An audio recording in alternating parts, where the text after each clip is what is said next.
All right, we're gonna show you guys how to drive out the roll pins here on the stock shifter assembly so you can install your Bell Raceworks shifter. You can get this set of roll pin punches on Amazon. It's like 10 bucks. It's not super important which ones, but you just gotta have the right sizes. We are using 1/8 inch and 7/32 roll pin drifts. And there's a smaller one here, and then there's a larger one.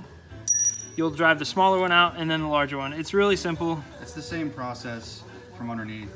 You're just going the opposite way because they go in either way. Right. We're just doing it on outside of the car because it's not in a 350Z.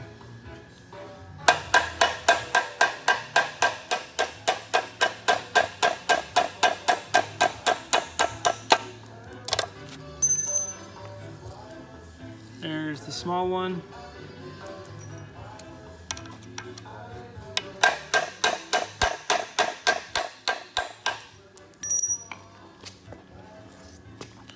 There's the larger one.